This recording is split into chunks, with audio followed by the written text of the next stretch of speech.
2 years after my grandmother passed away, my family's life seemed to have returned to normal. My grandfather, a former Air Force lieutenant colonel, a man so proud he never needed anyone's help, finally agreed to move in with my parents to be better cared for. I believed it was the right thing. I believed he would be at peace, but I was wrong. Just a few weeks after he moved in, things started to change. He forgot the names of neighbors, misplaced the morning paper, and sometimes looked at me without recognizing who I was. My parents said, "He's just getting old." But I didn't believe it. There was something in their eyes, avoidance, calculation, that told me this wasn't simple at all. Then Thanksgiving came. The celebration was lavish, and my parents announced in front of the relatives that my grandfather was no longer lucid enough to live alone, and they had decided to place him in a nursing home. I sat there, silent amidst the applause and words of approval, feeling something shatter in my chest. No one knew that, right in that room, I had prepared something that would change everything. A video that, once played, would ensure no one in the Everett family could look at each other the same way again. Hello, my name is Casey Everett. I'm 25 years old, an IT engineer living in Salem, Oregon, a small city with tree-lined streets shaded by oaks and the faint smell of hay in the air on summer days. If you asked me where I truly belong, I'd answer without hesitation. The wooden cabin by Lake Fairview, where I shared unforgettable memories with my grandparents. That place wasn't just a house, it was an entire world, where I learned honesty, patience, and above all, love. But before I tell you about those days, I want you to understand that this story isn't just about me. It's about my family, about deep fractures, and about how we tried to find our way back to each other, or at least, attempted to. I grew up in two completely opposite worlds. One was the wooden cabin by Lake Fairview, where my grandfather George and grandmother Ruth spent their lives building a warm, loving home. The other was the cold mansion in West Salem Heights, where my parents, Stephen and Marjorie, lived with their ambitions and suffocating control. Two places, two ways of life, two versions of myself. But if I had to choose, I'd always pick the cabin. That's where my heart belonged, where I found a peace no other place could offer. My grandfather, George Everett, was an extraordinary man. At 78, he still carried the strong presence of a former U.S. Air Force lieutenant colonel. He had been awarded a Medal of Honor for his bravery during the war, but he rarely spoke of those achievements. For him, honor wasn't in the medals hanging on the wall, but in how a person lived each day. He was tall, with silver hair, and always stood with a straight back, as if time could never make him bow to any challenge. But what I remember most about him was his eyes, gentle, profound, like the surface of Lake Fairview on a calm morning. He spoke little, but every word he uttered carried weight, as if distilled from a lifetime of experience. My grandmother Ruth, on the other hand, was the heart of the family. She tempered my grandfather's sternness with her grace and boundless love. She had short, curly, chestnut-dyed hair, always wore soft sweaters, and her lavender perfume seemed to linger in every corner of the cabin.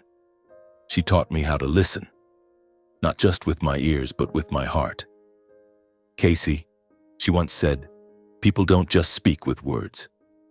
They speak with their eyes, their silences, the way they hold your hand. Learn to understand what they don't say.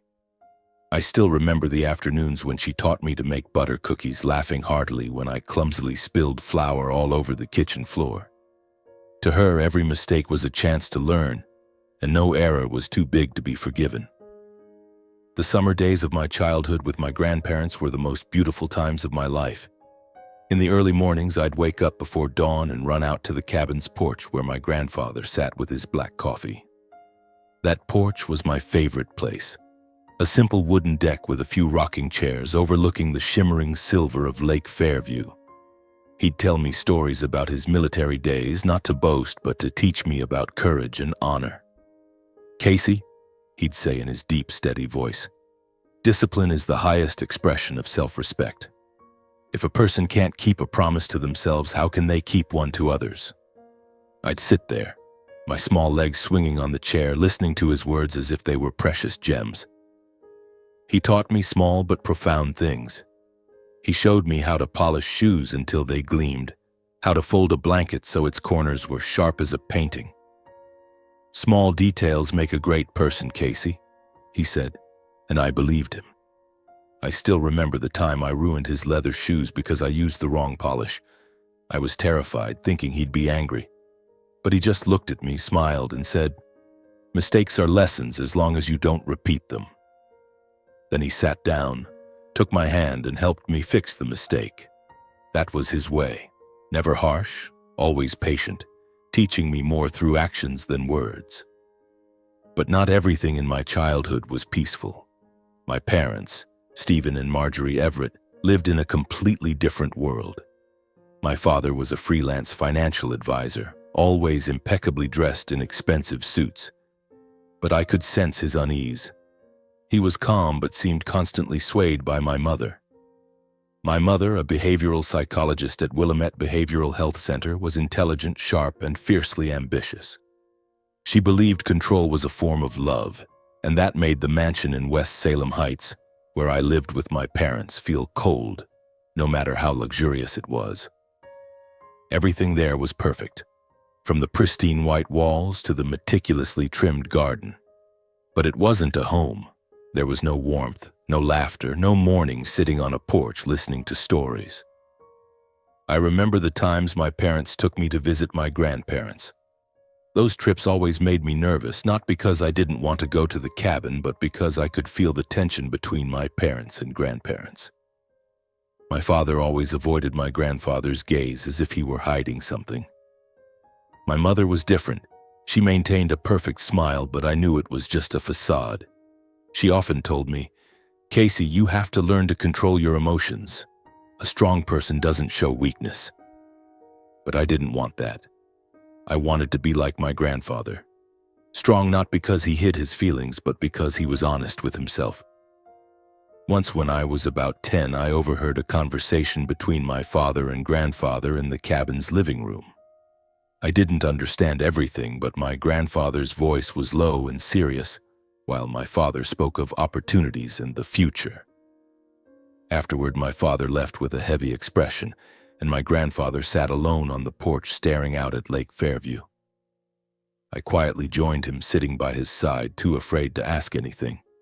He just ruffled my hair and said, "Casey, never let greed cloud your heart." At the time, I didn't fully grasp the meaning of his words, but they stayed with me, like a prophecy I'd only understand later. As I grew older, visits to my grandparents became less frequent. My parents were consumed with work, and I was swept up in school, friends, and my own dreams. Then when I was 23 in the fall of that year, Lake Fairview remained as calm as ever, though the oak leaves along its shores began to turn a brilliant gold. That very morning, my grandmother, Helen Everett, passed away in her sleep after a stroke. There was no warning, no farewell, just silence. I vividly remember the moment my father called me, his voice trembling, a stark contrast to his usual calm demeanor. "Casey, your grandmother, she's gone." I stood frozen in my small apartment in downtown Salem, the phone still pressed to my ear as if not hanging up could make it untrue. But the truth was that she had left me, left my grandfather, left the wooden cabin she once called the heart of our family. I drove to Lake Fairview that same morning, my heart heavy as lead. The wooden cabin appeared before me, still rustic, still serene, but now it carried an indescribable sorrow. My grandfather, George Everett, sat in his familiar rocking chair on the porch, gazing out at the shimmering lake. He didn't cry, at least not in front of me. But his eyes, once bright with stories of his military days, were now hollow. He still wore the checkered shirt she loved, holding a cup of coffee that had long gone cold. I approached and sat beside him, unsure of what to say. "Grandpa," I called softly, but he only nodded slightly as if words were meaningless. In the days that followed, I tried to spend as much time as possible at the cabin. I helped him clean, dusted old photo frames, mowed the lawn, and sometimes just sat with him on the porch, silently watching the lake. But no matter how hard I tried, his loneliness felt like an invisible wall separating him from the world. He spoke less, smiled less. Once I saw him holding my grandmother's embroidered handkerchief, stroking it as if it were the only way to keep her close. "Your grandmother was the light of this house, Casey," he said, his voice hoarse with grief. "Now that light is gone." I wanted to hug him, to tell him I was still here, that he wasn't alone, but I knew nothing could fill the void she left behind. For the next 2 years, he lived alone in the cabin. I visited often, sometimes staying overnight, sleeping on the old bed in the room that was mine as a child. Each time I stepped inside, I could still smell the faint scent of pine and butter cookies, though the oven had long gone cold. I tried to keep the house alive the way she had, but it was no longer the warm home it once was. My grandfather went out less. People said that George, the former Air Force lieutenant colonel who once commanded the town's respect, was now just a quiet old man, sitting for hours on the porch, staring at the lake as if searching for something lost. I worried about him. Each time I left, a heavy unease weighed on me. He still maintained the discipline of a soldier, his shoes always polished, his blankets folded with perfect corners, but I could see him slipping away from this world. Once I found him in the living room, staring at the empty chair where my grandmother used to sit and knit. "Are you okay?" I asked, though I knew the answer. He gave a sad smile and said, "I'm still living, Casey. But living like this, it's not easy." Meanwhile, my parents seemed to grow more distant from him. They rarely visited, always citing work as an excuse. My father was constantly busy with meetings and big contracts. My mother spent most of her time at the Willamette Behavioral Health Center, analyzing others' minds but seemingly blind to the pain within our own family. I once asked her, "Why don't you and Dad visit Grandpa more? He needs us." She looked at me, her eyes as cold and sharp as ever, and said, "Casey, your grandfather is a strong man. He'll be fine, and I have too much to do." But I knew it was just an excuse. There was something between my parents and my grandfather, a divide I couldn't fully understand. Then one day, my parents unexpectedly suggested bringing him to live with us in West Salem Heights. I still remember that evening when they arrived at the cabin with a bottle of wine and forced smiles. My father sat across from my grandfather, his voice gentle but somehow insincere. "Dad," he said, "we think it's time for you to come live with us. The house in West Salem is spacious, comfortable, and we can take care of you better." My mother nodded, adding in a sweet tone, "That's right, Dad. You shouldn't be alone like this. We're so worried about you." I sat there listening, feeling a flicker of hope. Maybe this was a chance for our family to grow closer, to heal the cracks I'd always sensed.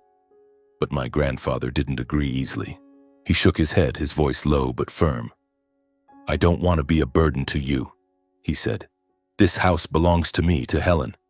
Here I still feel her with me." His words tightened my chest. I understood he wasn't just protecting the cabin, but the memories, the last remnants of her in his life. My parents didn't give up. They visited more often, each time bringing new arguments: his health, the comfort of the mansion, and the family's future. Finally, after months, he reluctantly agreed. "For Casey," he said, looking at me with gentle eyes, "I don't want you worrying about me forever." On the day he moved, I helped him pack. He didn't take much. Just a few clothes, a wooden box containing the letters my grandmother wrote to him during the war, and the Medal of Honor he kept in a drawer. I packed everything carefully, but each item felt like a stab of pain. As we stood in front of the cabin for the last time, he placed his hand on my shoulder, his voice hoarse. "Casey, this isn't the last time we'll be here. Promise me we'll come back." I nodded, tears welling up. "I promise, Grandpa." We stood there watching Lake Fairview shimmer under the sunset, as if trying to memorize every detail before leaving. When he moved into the mansion in West Salem Heights, I thought things would get better. I thought he'd be less lonely, that my parents would care for him as they'd promised. I felt relieved, believing he'd find comfort in his remaining days. But I was wrong. The mansion, despite its luxury and grandeur, only highlighted the deeper cracks in our family. At first, everything seemed to go smoothly, at least on the surface. My mother took care of my grandfather with such attentiveness that I couldn't help but be impressed. She prepared his meals on time, reminded him to take his blood pressure medication, and even bought a new armchair for the living room so he could read the newspaper comfortably. "Dad, this chair is much comfier than that old rocking chair at Fairview," she said with a sweet smile, but I noticed my grandfather only nodded faintly, his gaze distant, as if longing for the wooden porch by the lake. My father also showed concern. He often checked on my grandfather's health, ate dinner with him, and sometimes shared stories about the financial market, though I knew my grandfather had little interest in them. Each time I visited, I saw this scene and felt reassured. The mansion in West Salem Heights, though cold to me, seemed to be becoming a safe place for him. I came over on weekends bringing homemade butter cookies, my grandmother's recipe, and sat with him in the vast living room, where light streamed through large glass windows, making the space bright but still lacking warmth. He clung to his old habits. Every morning he sipped black coffee, sat by the window reading the paper, and sometimes shared stories of the past.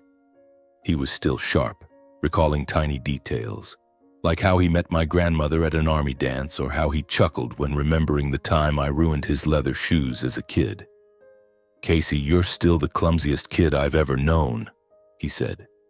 And I laughed, feeling like I was back in the days at the cabin. But after just a few weeks, I began to notice small changes. At first, they were so subtle I told myself I was imagining things. My grandfather started forgetting little things, like where he placed his reading glasses or the name of an old neighbor he used to mention repeatedly. Once he called me Stephen mid-conversation, then quickly corrected himself with an apologetic smile. "I'm getting old, Casey," he said, his voice tinged with embarrassment, as if he himself didn't understand why he was getting confused. He seemed more tired, often yawning during conversations, and some days he'd fall asleep in his armchair, the newspaper slipping to the floor. I was worried, but my mother, with her psychologist's expertise, reassured me. "It's a normal response for someone his age, Casey," she said, her voice calm as if analyzing a patient. "Your grandfather is still grieving his wife's loss and adjusting to a new place. His body and mind need time to adapt. Don't worry too much." I wanted to believe her. I desperately wanted to believe it was just age or the sadness of losing my grandmother. But deep down, an uneasy premonition began to stir. Just a month earlier, my grandfather had debated me about technology, about how artificial intelligence was changing the world. He remembered every detail, even asking about the encryption algorithms I was working on at my company. How could a man like that, a former Air Force lieutenant colonel with a mind sharp as a razor, decline so rapidly in just a few weeks? Then I started noticing small but strange things. Every time my mother prepared coffee for my grandfather, she did it alone in the kitchen and brought him a separate cup. My father, though not directly making the coffee, often stood nearby, exchanging whispered words with my mother that I couldn't make out. Once I walked into the kitchen just as she was pouring something from a small vial into his coffee. She flinched when she saw me, quickly tucking the vial away and smiling. "Just some sugar, Casey. Your grandfather likes his coffee stronger these days." But my grandfather had never taken sugar in his coffee. He always said it had to be bitter, like life, he'd joke. I didn't say anything, but a chill ran down my spine. What truly alarmed me was his state after drinking the coffee. He'd become unusually drowsy, his eyes heavy, his speech slow, as if he were fighting to stay awake but couldn't. Once I saw him nod off just minutes after finishing his coffee, his head slumped forward, his breathing labored. I went back inside and asked my mother, "Is Grandpa okay? Why is he sleeping so much?" She looked at me, her eyes sharp but maintaining that perfect smile. "He's just tired, Casey. You know, old people need a lot of rest." My father, sitting at the dining table, nodded in agreement, but I noticed he avoided meeting my eyes. Then one day when my parents were out, I went into my mother's kitchen looking for the vial she'd claimed was sugar for my grandfather's coffee. Strangely, I couldn't find it anywhere. I searched every drawer in the kitchen cabinets but came up empty. A vague sense of unease began to take root. In the days that followed, my grandfather's condition worsened. He started speaking incoherently, telling disjointed stories, sometimes mentioning my grandmother as if she were still alive. "Where's Helen?" he asked me once, his voice dreamy. "She said she'd make cookies for you today." My heart felt like it was being squeezed. I took his hand, trying to keep my voice steady. "Grandma's gone, Grandpa, but I'm here with you." He looked at me, his eyes clouded, then nodded as if recalling a painful truth. I began to suspect something was wrong. My grandfather wasn't just aging or grieving. Something was happening right in this house, right under my nose. I wanted to believe I was imagining it, that my parents, who raised me however imperfectly, couldn't possibly do anything to harm my grandfather. But that feeling, like a warning bell, kept ringing in my head. One morning, I decided to visit my grandfather earlier than usual, driven by a single purpose: to see for myself what my instincts had been whispering all along.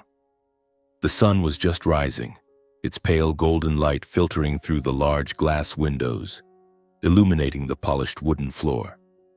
My grandfather sat at the dining table, his familiar black coffee in front of him, the newspaper open but unread.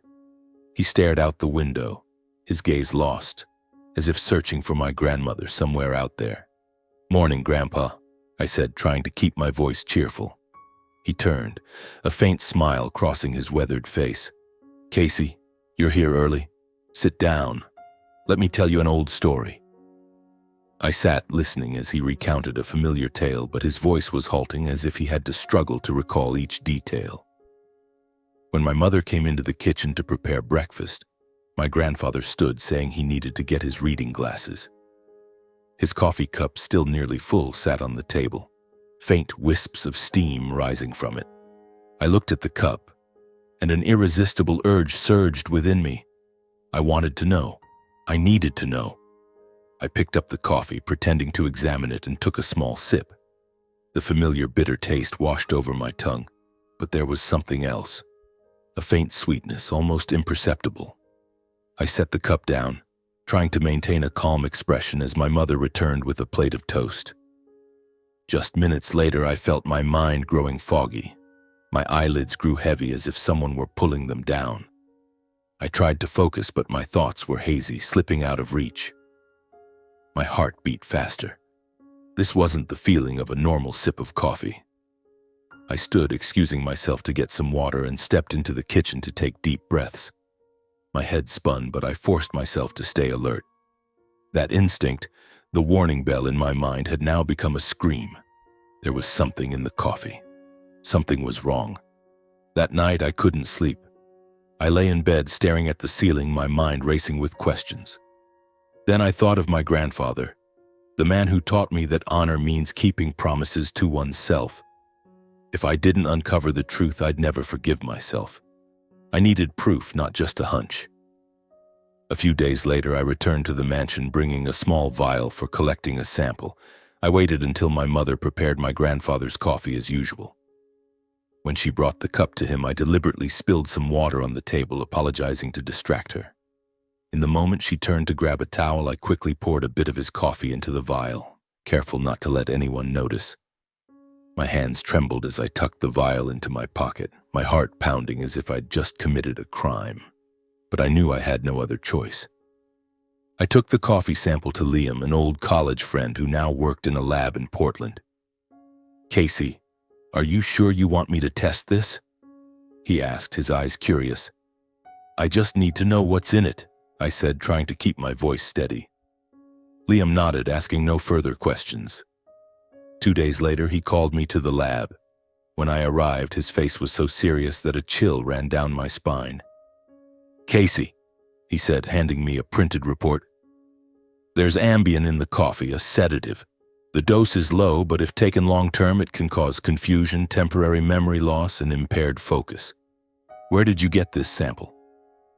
I stood there, the paper in my hand, but it felt like the world was collapsing around me. Ambien, a sleeping pill. The symptoms Liam listed matched my grandfather's condition perfectly. The confusion, the fatigue, the unnatural drowsiness. I wanted to scream, to rush back to the mansion and confront my parents immediately. But I knew I couldn't. If I was wrong, if this was just a misunderstanding, I'd destroy my family. And if I was right, I couldn't bear to think further. "Thanks, Liam," I said, my voice hoarse. "Don't tell anyone, okay?" He nodded, but his eyes were filled with concern. Back at my apartment, I sat in the dark, trying to piece everything together. My parents, Stephen and Marjorie Everett, the people who raised me, might be poisoning my grandfather. I didn't want to believe it, but the evidence was right in front of me. But why? Why would they do this to their own father? I decided not to confront them, not yet. I needed more proof, needed to be certain. That evening, when my grandfather mentioned that my parents were attending an event downtown, I quietly went to the mansion. I brought 2 tiny cameras I'd bought from an electronics store. Small, easy to hide, capable of recording all day. I installed one in the kitchen, tucked into a cabinet crevice, and the other in the living room, hidden in the corner of a bookshelf where it could capture everything unnoticed. As I left, I felt like I was betraying my own family, but I knew I had no other choice. I needed the truth for my grandfather. A few days later, alone in my apartment, I opened my laptop and checked the footage from the 2 mini cameras. My heart pounded as I pressed play, unsure of what I was about to face. The screen lit up, showing the gleaming kitchen of the mansion. My mother appeared, wearing the pale blue silk blouse she often wore at home. She moved naturally, as if performing a routine task. I watched her take a coffee cup from the cabinet, then turn her back to the spice rack, where the camera was hidden. She paused, pulled a small vial from her purse hanging on a chair, and carefully poured a bit of white powder into the cup. She stirred it with a spoon, her eyes darting around to ensure no one was watching. Then she smiled and carried the coffee to the living room where my grandfather was reading the newspaper. I felt the blood in my veins turn to ice. I rewound the video, watching it again and again, hoping I'd seen it wrong. But no, it was as clear as day. That wasn't sugar, not anything harmless. It was the substance turning my grandfather, the man once sharp as a blade, into a confused, hazy version of himself. I switched to the footage from the living room camera. My father, Stephen, appeared, standing beside my mother as she handed the coffee to my grandfather. "Here's your coffee, Dad," she said, her voice as sweet as ever. My father stood silently, but I noticed the slight nod he gave, as if agreeing to an unspoken plan. My grandfather took the cup, smiled in thanks, and took a sip. Within minutes, his head slumped forward, the newspaper slipping from his hands. I closed the laptop, feeling like I couldn't breathe. My parents, the people who raised me, taught me to ride a bike, took me to school, were poisoning my grandfather. Ambien, in small but steady doses, enough to reduce him to a shadow of himself. I wanted to scream, to smash something, but I forced myself to stay calm. If I confronted them now without enough evidence, they'd deny it. I needed more videos, more clues. I needed to know why. I decided to talk to my grandfather, but had to be careful. I didn't want to shock him or cause him more pain. One afternoon, when my parents were out dining with clients, I visited him. He was sitting in the armchair in the living room, staring out at the perfectly manicured garden of the mansion. I sat beside him. "How are you feeling, Grandpa? How's everything been?" He looked at me, his eyes still gentle but weary. "I'm fine, Casey. My mind's been a bit foggy lately. Must be old age." He gave a faint smile, but I saw a flicker of doubt in his eyes, as if he too sensed something was off. I took a deep breath, knowing it was time to tell the truth. "Grandpa, I need to tell you something," I began, my voice trembling. "I think something's wrong with the coffee you drink every day." He looked at me, his brows furrowing, but he didn't interrupt. I pulled out my phone, opened the video from the kitchen camera, and showed it to him. I watched his face as the footage played, my mother pouring powder from the vial into his coffee. He sat silently, his hands gripping the armrests, but he said nothing. When the video ended, I told him about the coffee sample, the lab results, the Ambien. "I don't want to believe it, Grandpa." I said, tears welling up. But I think Mom and Dad are doing something to you. My grandfather sat there, stunned. I saw his eyes redden, but he didn't cry. He just stared out the window, as if searching for answers in the trees beyond. After a long silence, he spoke softly, his voice low and pained. If they're really doing this, Casey, I need to know why. I raised Stephen to be a decent man. If my son is betraying me, I want to understand why. I took his hand, feeling his thin but still strong fingers. I'll find out, Grandpa. I promise. I proposed a bold plan. He would pretend to remain confused, continue accepting the coffee as usual so my parents wouldn't suspect anything. But instead of drinking it, he'd secretly pour it out when no one was looking. You want me to play a part, Casey? He asked, a sad smile crossing his lips. I was a soldier, son. I know how to keep a secret. I smiled, though my heart was heavy. He agreed, not out of a desire for revenge, but because he wanted the truth just like me. From that day on, my grandfather began acting. He pretended to be as foggy and drowsy as before after each coffee, but I knew he was pouring it into a potted plant in the living room when my mother wasn't looking. I watched him, the man who taught me about discipline and self-respect, now forced to feign weakness to protect himself. Each time I saw him do it, it felt like a knife to my heart. But I also saw his resilience, the resilience of a soldier, even at nearly 80 years old. I didn't stop there. I decided to go further, installing 2 more mini cameras with audio, one near the dining table where my parents often spoke privately, and one in my father's study where he kept important documents. I did this late at night when the house was asleep, moving as cautiously as a thief in my own family's home. Each time I placed a camera, I questioned what I was doing. I was suspecting my own parents, the people who gave me life. But then I thought of my grandfather, of the look in his eyes when he watched the video, and I knew I couldn't stop. A few days later, I checked the footage from the new cameras. I started with the one at the dining table. The image appeared clear in every detail. My mother, Marjorie, sitting across from my father, Stephen, one early morning. The dim morning light filtered through the window, illuminating her face and highlighting the sharp smile I once thought symbolized confidence. But now, that smile sent a chill down my spine. She pulled a small vial, the same white powder I'd seen before, from her purse and carefully sprinkled some into the coffee cup in front of her. Be careful, Marjorie, my father said, his voice low but tense. If someone notices... My mother cut him off, her tone calm but cold. No one will notice, Stephen. Casey's too busy, and your father, well, you've seen him. He's not himself anymore. She laughed, a laugh that felt like a stab to my heart. I switched to the camera in my father's study. Another clip showed him sitting at his desk, a thick stack of documents in front of him. My mother stood beside him, handing him a sheet of paper. Sign it, Stephen, she said, her voice soft but commanding. This is the power of attorney for the estate. Once your father is in the nursing home, everything will be easier. My father hesitated, holding the pen but not writing immediately. Marjorie, are you sure? This is my father. My mother placed a hand on his shoulder, her voice sweet but icy. Stephen, you want us to live comfortably for the rest of our lives, don't you? Your father doesn't need that money anymore. He's not lucid enough to manage it. My father was silent for a moment, then signed. I saw his hand tremble, but he signed.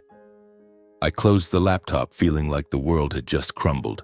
Power of attorney, nursing home. They weren't just poisoning my grandfather with sedatives. They were trying to take everything he had, from the wooden cabin by Lake Fairview to the savings he'd accumulated over a lifetime. I felt both furious and guilty. Furious because my parents, whom I once loved, could do this to their own father. Guilty because I had once trusted them, believed they only wanted to care for him. I sat there in my darkened apartment, my mind reeling. How could I face them? How could I ever see them as family again? I knew I needed to show my grandfather what I'd found, but I was afraid. I feared his eyes would shatter just as my heart was breaking. But I couldn't keep this secret alone. One afternoon, when my parents were out attending a seminar downtown, I went to the mansion. My grandfather was sitting in the armchair, holding a framed photo of my grandmother Helen, his gaze as lost as ever. But I knew he was acting to protect himself and our plan. "Grandpa," I called softly, sitting beside him. "I have something to show you." He looked at me, his eyes sharper than they'd been in recent days, as if he'd braced himself for the worst. I opened my phone and showed him the videos. I watched his face harden as my mother sprinkled powder into the coffee, saw his shoulders tremble as my father signed the power of attorney document. When the final video ended, he sat in silence for a long time, his eyes empty, his hands gripping the photo frame so tightly his knuckles turned white. "All my life I taught him honesty and gratitude," he said softly, his voice trembling as if each word were a cut. "And this is what it comes to." I wanted to say something to comfort him, but my throat tightened. I just took his hand, feeling the coldness of his thin fingers. We sat there in heavy silence, like two survivors after a storm. I felt pain, but I knew his was far greater. He hadn't just lost his wife. He was losing faith in the son he'd raised, in the family he'd spent his life protecting. "I want to call the police, Grandpa," I said, my voice hoarse. "They can't do this to you." But he shook his head, his eyes still calm despite the pain. "Slow down, Casey," he said. "If you act rashly, they'll cover their tracks. We need to know what they're planning next. I want to understand why Stephen would do this." We agreed to stay silent, to act as if we knew nothing. My grandfather agreed to pretend his confusion was worsening, to keep my parents from suspecting. He began performing masterfully, speaking haltingly, pretending to forget names, even dropping a spoon during meals to make them think he was weakening. But each time he did, I saw his eyes, resilient, unyielding. I knew he was enduring, not just for his health, but because his heart was being torn apart. I kept gathering evidence. I checked the camera footage daily, saving every video, every conversation. I meticulously noted every detail, from how my mother hid the vial in her purse to how my father avoided my grandfather's gaze when bringing him coffee. I knew it was only a matter of time before their entire scheme was exposed. But I didn't expect that moment to come during an occasion meant for joyful reunion. Thanksgiving. That was the day everything shattered, not just in my heart, but in front of our entire family, friends, and those who once respected my parents.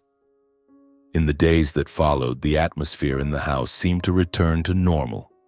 But I knew beneath that calm facade a storm was brewing, waiting to erupt. And then, the opportunity came. Marjorie and Stephen decided to host a lavish Thanksgiving dinner at the mansion in West Salem Heights. They invited a large gathering of relatives, close friends, and even neighbors from the upscale neighborhood. The house was decorated splendidly. A long dining table draped in white silk, flickering candles, and the mouth-watering aroma of roasted turkey filling the air. Guests arrived, marveling at my parents' thoughtfulness. "Marjorie, Stephen, you two are wonderful for taking such good care of Mr. George," a neighbor said, her voice full of gratitude. My mother smiled, that perfect smile I once thought was a symbol of kindness, but now felt chillingly cold. My father nodded, patting a friend's shoulder, saying, "We're just doing what family does." I stood there, gripping my glass of water tightly, forcing a calm expression while a fire burned inside me. My grandfather appeared in a neat black suit, his silver hair combed meticulously. He walked slowly, his face composed, maintaining the slight confusion he'd been feigning for days.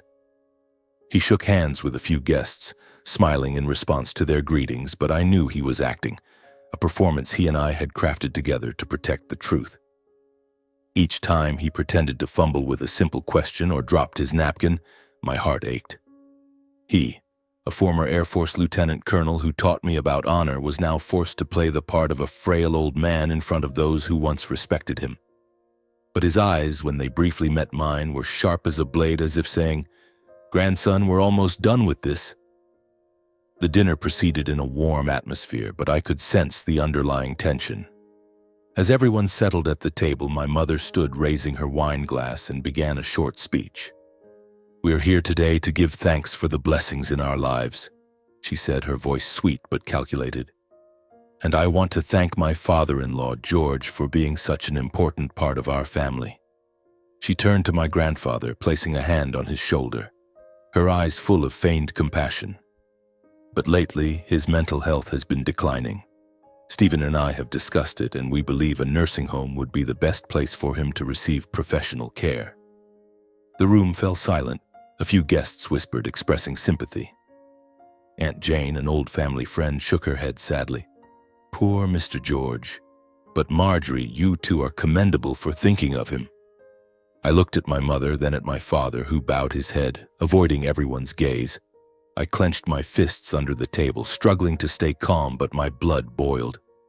They weren't just poisoning my grandfather. They were turning him into a tragic story to mask their scheme. My mother continued, her voice soft but icy. "For his health, we're also finalizing the power of attorney to allow Stephen and me to manage his affairs. We just want to ensure everything is handled properly." That was the final straw. I couldn't sit still any longer. I stood, my voice calm but resolute. "Before we go on, I have a video I'd like to show, to capture some memorable moments of my grandfather." Everyone looked at me, curious. My mother frowned but maintained her smile. "Casey, what are you doing?" she asked, her tone slightly sharp. I didn't answer, simply connected my phone to the large screen in the living room and pressed play. The video, carefully compiled from the hidden cameras, began to play. The scene of my mother sprinkling white powder from the vial into my grandfather's coffee. The scene of my father handing him the coffee, his eyes averted. Then the conversations, my mother's cold voice talking about the nursing home, about managing the estate more easily. My father's hesitant voice as he signed the power of attorney. The room went deathly silent. Aunt Jane's wine glass slipped from her hand, shattering with a sharp clink on the table. Everyone was stunned, their eyes shifting from the screen to my parents. My mother's face paled, her mouth opening but no words coming out. My father stood abruptly, his voice trembling. "Casey, what are you doing? This is a misunderstanding.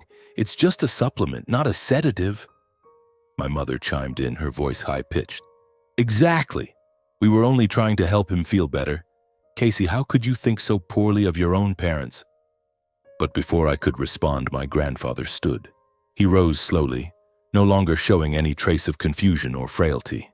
His eyes were icy. "Enough," he said, his voice low but commanding, echoing through the silent room.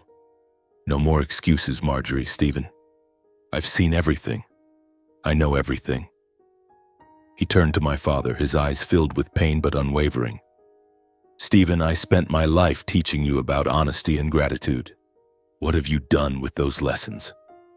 My father stepped back as if struck by his words. My mother tried to speak, but her voice faltered, stripped of its usual confidence. I stepped forward, looking directly into their eyes.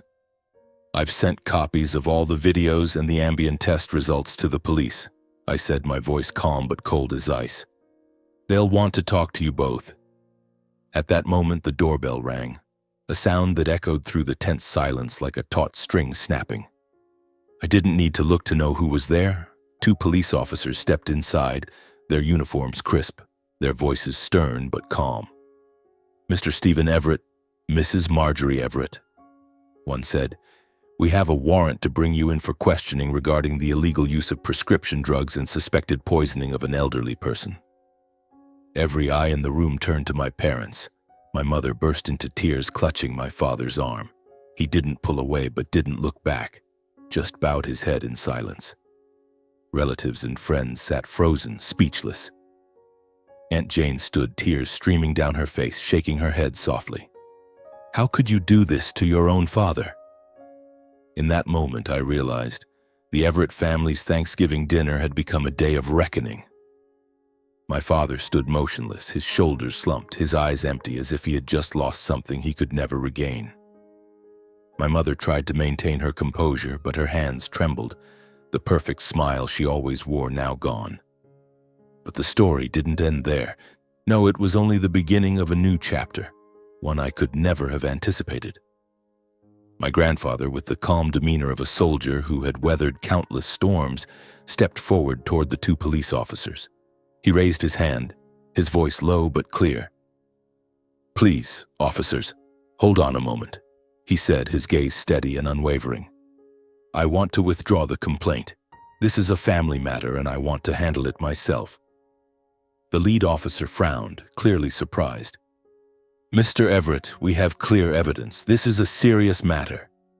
But my grandfather shook his head, his eyes softening yet still resolute. "I know. But what I need isn't to see my son punished in an interrogation room. What I need is for him to understand his mistakes before it's too late."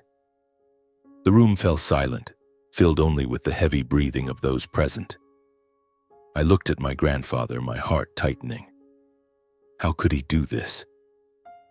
After everything my parents had done, poisoning him, plotting to seize his assets, planning to send him to a nursing home, how could he choose forgiveness?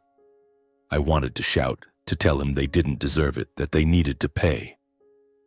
But his eyes, when they met mine, seemed to say I didn't yet understand, that there were things greater than justice, greater than punishment. The officers, though hesitant, ultimately respected his request. They nodded, gathered their papers, and left, leaving the room in a heavy silence. All eyes turned to my parents. My father, Stephen, stood there, his face pale, tears streaming down his cheeks. He cried, not loud sobs, but quiet, shuddering gasps, as if everything he'd held back for so long was now breaking free.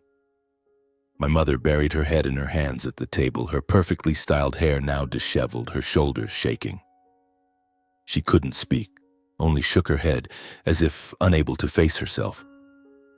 My grandfather turned to the gathered relatives, friends, and neighbors sitting stunned around the dining table. His voice trembled, but each word was firm. "All my life," he began, "I taught my son about honesty, gratitude, and honor. I thought I'd done well, but today, I know I failed somewhere." He paused, taking a deep breath, his gaze sweeping across every face in the room. "But I believe it's not too late. Stephen, Marjorie, you've made a mistake, but a mistake isn't the end.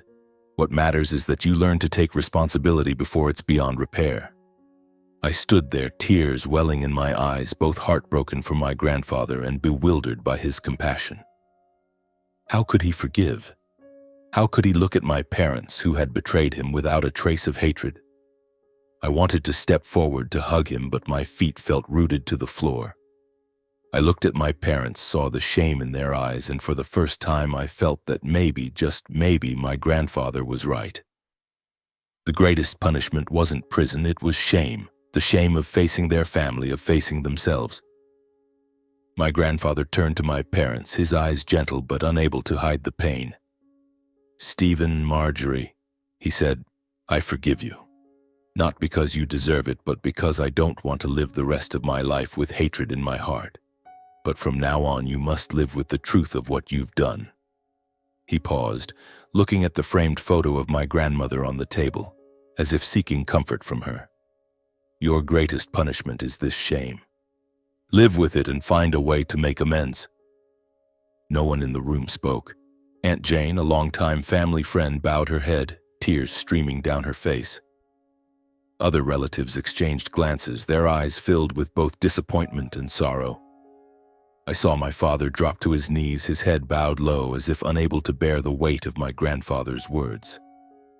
My mother remained hunched over, her hands covering her face, as if trying to hide from everyone's gaze. My grandfather stood slowly but steadily. He turned to the room, his voice soft but commanding. "Thank you all for coming today," he said. "Thanksgiving is a time to remember the good things in life, and I hope we can all find that, even in the hardest moments." Then he walked out of the room, his steps slow but unwavering. I hurried after him, not wanting to leave him alone. We stepped out of the mansion into the gentle glow of Salem's evening streetlights. The air was frigid, but I felt an odd warmth walking beside him. We said nothing, only walked in silence, the crunch of dry leaves under our feet. The Thanksgiving night ended, not with laughter or joy, but with silence, sorrow, and the forgiveness of a father. I knew the Everett family would never be the same, but deep in my heart I felt a faint glimmer of hope that from these ashes we might build something truer. A few weeks after the Thanksgiving dinner, my grandfather decided to move back to the wooden cabin by Lake Fairview. I still remember the morning he announced it as we sat together in the living room of the mansion. He gazed out the window, his eyes gentle but resolute. "Casey," he said, his voice warm and steady, "I don't want to live within these walls anymore. I want to go back to the place where your grandmother and I were happy." I nodded, not surprised in the least. That cabin wasn't just a home. It was his heart, the place where he could still feel my grandmother Helen's presence in every plank of wood, every breeze drifting across the lake. I helped him pack, just a few simple things: the suit he wore on Thanksgiving, the wooden box containing my grandmother's letters, and the Medal of Honor he always kept close. As we drove to Lake Fairview, I saw him sitting in the passenger seat, his eyes lighting up like a child seeing the ocean for the first time. There was no anger or bitterness left in him, only a simple longing to live again in the peaceful days where he could hear the waves lapping and smell the faint scent of pine in the air. In the days that followed, I spent most of my free time visiting him. I helped him repair the porch where the wooden boards had faded with time. We repainted the exterior walls in the deep brown shade my grandmother had once chosen and worked together to restore the small garden behind the house, where she used to grow lavender and white daisies. Each shovel of dirt, each bead of sweat felt like a way for us to heal invisible wounds. He would often pause, looking at the garden with a sad smile. "Your grandmother loved this garden, Casey," he said. "She said it was like the heart of the house. As long as you care for it, it will always bloom." I nodded, saying nothing, but in my heart I knew he wasn't just talking about the garden. One afternoon, as the sun dipped low, casting a brilliant orange glow over Lake Fairview, my grandfather sat in his rocking chair, a cup of black coffee in hand, this time brewed by himself, free of any doubt. He gazed out at the lake, his eyes distant, then suddenly turned to me. "Casey," he said, his voice low but full of life, "I had an old dream when I was young. I wanted to sail the seas, to live my final years free, unburdened, with only the waves and the wind." I was surprised, but then smiled. "Why don't you do it, Grandpa? I'll help you." He looked at me, his eyes sparkling as if I'd just reignited a flame long extinguished. I supported him wholeheartedly. We began making plans. He decided to sell most of his remaining assets, the small plots of land and savings my parents had once coveted. With the money, he purchased a lifetime cabin on the Pacific Serenity, a luxurious cruise ship traveling along the west coast of the United States from Oregon to California and beyond. I helped him contact companies, finalize paperwork, and ensure everything was arranged meticulously. During this process, he called me to the cabin one evening and handed me a thick envelope. "Casey," he said, "I want you to keep this cabin. This is your inheritance, not for its monetary value, but because it's the memory of our family. Protect it, as I've protected what your grandmother left behind." I gripped the envelope tightly, tears welling in my eyes. It wasn't just an inheritance, it was trust, the final responsibility he entrusted to me. I nodded, unable to speak, but in my heart I vowed to protect the cabin, to preserve the memories of him and my grandmother, of the peaceful days I once thought would never fade. A few months later, my grandfather left Salem. I drove him to the port where the Pacific Serenity awaited. He wore a simple wool jacket, his silver hair catching the sea breeze. As he boarded the ship, he turned and hugged me, a tight, warm embrace like the ones from when I was a child. "Thank you, Casey," he said. "You helped me find myself again." I smiled, tears streaming down my cheeks. "I'm the one who should thank you," I replied. From then on, I called him every week. Through the phone screen, I saw him standing on the ship's deck, smiling gently against the backdrop of a sunset at sea, the wind tousling his silver hair. For the first time in years, I saw him truly free. No longer a man hurt by betrayal, but one who had found peace in his own forgiveness. He told me about the ports he visited, the new friends he made, and how he felt my grandmother's presence in the waves lapping against the ship's hull. The story of the Everett family came to a close, not with victory or hatred, but with love and forgiveness. I think of my grandfather, George Everett, who taught me so much, but the greatest lesson wasn't in how he showed me to polish shoes or fold blankets with perfect corners. The greatest lesson was in how he chose to forgive, even when his heart had been torn apart. When he stood in that room full of people during the Thanksgiving dinner, facing the betrayal of his son and daughter-in-law, he didn't choose revenge. He chose compassion, not because my parents deserved it, but because he understood that forgiveness doesn't diminish honor. It's the only way to preserve the noblest part of who we are. I saw it in his eyes, in the way he stood tall like a soldier even as his heart bled.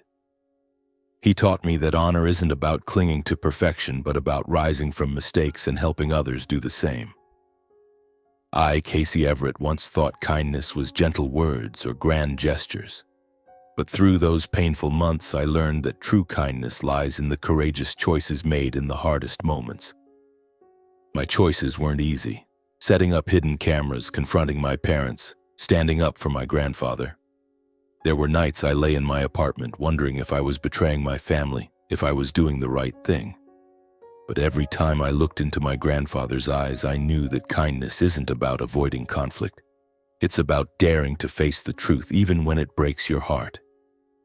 I chose to stand for the truth, not to destroy, but to save what was left of our family. The wooden cabin by Lake Fairview with its weathered porch and my grandmother's small garden is no longer just a home. It's a symbol of family memories and values, a place where I can sit, look out at the lake, and recall the lessons my grandparents taught me. It reminds me that honor isn't found in wealth or reputation, but in how we face our mistakes, those of ourselves and others. My parents, Stephen and Marjorie, now live in remorse. After the Thanksgiving dinner, they were no longer the perfect couple of West Salem Heights. They sold the mansion, moved to a smaller house in the suburbs of Salem, and started over from scratch. I see them rarely, not because I don't want to, but because I know they need time to face themselves. Their punishment isn't prison, it's shame. The shame of meeting my eyes, of remembering my grandfather's gaze, of living with what they've done. It's the gentlest yet most profound punishment, as my grandfather once said. I don't know if they'll ever find themselves again, but I hope one day they'll learn to make amends as my grandfather gave them the chance to do. Our family's story carries a simple but powerful message. When greed leads people to lose themselves, only love and compassion have the strength to pull them back. My parents lost their way, swept up in ambition and control.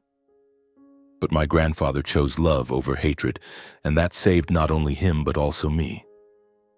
I learned that any family, no matter how broken or flawed, can be mended if there's one person who chooses forgiveness over revenge. My grandfather was that person, and I hope to carry on his legacy. My grandfather left with a peaceful heart, sailing on the Pacific Serenity, living the dream he'd harbored since youth. I stayed behind, preserving the cabin by Lake Fairview, not just as an inheritance, but as a reminder of my responsibility to protect the values of honesty and compassion. 2 generations, 2 paths, but we both strive for the same thing, to live in a way that honors what our hearts tell us. And in the end, our story reminds me, and perhaps you too, that forgiveness is not weakness. It is the highest form of courage for someone who has been hurt. Every time I call my grandfather and hear his laughter mingling with the sound of ocean waves, I know he has found true freedom. And every time I sit on the cabin's porch watching the sunset reflect on the lake, I know I'm learning to live like him, with compassion, with discipline, and with a heart always ready to forgive.